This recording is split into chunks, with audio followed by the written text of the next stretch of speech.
Alex i Ewa pochodzą z kraju należącego do Europejskiego Obszaru Gospodarczego i dlatego przyjeżdżając na Islandię są natychmiast objęci ubezpieczeniem zdrowotnym.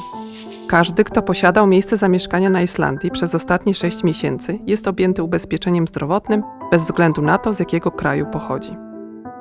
Alex i Ewa podejrzewają, że Dawid jest opóźniony w rozwoju, jednak nie wiedzą, jak sobie z tym poradzić.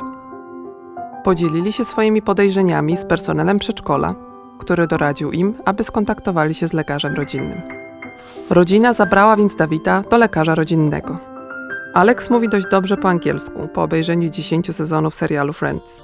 Dlatego pewnie nie będzie potrzebować pomocy tłumacza. Ale przychodnia poinformowała ich, że mają prawo do skorzystania z pomocy tłumacza, udając się na wizytę do lekarza ze swoimi dziećmi.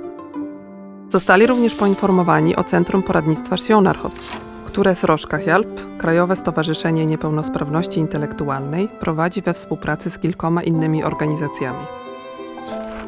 Wszyscy rodzice dzieci z potrzebami specjalnymi mogą zwrócić się tam o pomoc.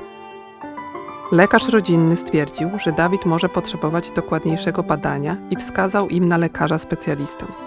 Specjalista stwierdził, że Dawid może mieć nieprawidłowości rozwojowe i skierował rodzinę do Greiningarstöð, Państwowego Centrum Diagnostycznego w celu dalszego badania.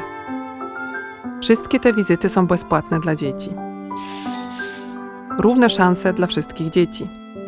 Aby uzyskać więcej informacji, skontaktuj się z Þroskahjálp, Krajowym Stowarzyszeniem Niepełnosprawności Intelektualnej, pod numerem telefonu 588 93 90 lub wyślij wiadomość na throskahjálp@throskahjálp.is.